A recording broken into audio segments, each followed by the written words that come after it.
1 out of every 26 people in the United States will at some point in their life have epilepsy. The numbers are staggering. 33.33% who are autistic have epilepsy. Epilepsy is a serious issue that afflicts children and adults.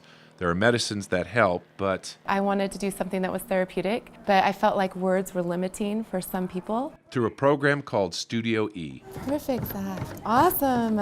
children and adults with epilepsy are given the opportunity to take part in a new medium of therapy, art. The first day was a free-for-all. Like, I just put out stuff and we just see what happens, and then I learn where we're going to go next. And so it's really fun to see what excites them. Jill Johnson is an art therapist. She channeled the inner artist within this group of kids, some with epilepsy, and others, like my son Zach, who suffers from autism and seizures. Some kids, it's behavior. We need to get them calm. We need to get them okay where they are. And other kids, we need to build up their self-esteem. To learn a whole new way of communicating. Look, sweetie, and then you can dip it like that.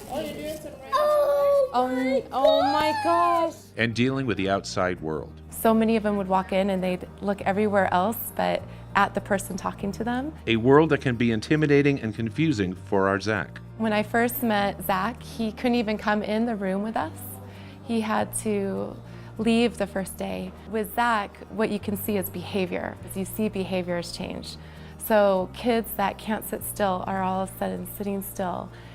Kids that can't be touched can suddenly be touched. But it's not just the kids who benefit. It's really therapeutic for the parents to see that there's other kids dealing with so many things. People can connect with somebody who actually understands what it's like to be in their position and some of the things that they've had to deal with, some of them for their entire lives. Lives that are now intertwined through the language of art. This is an access point for people to understand how to relate with others.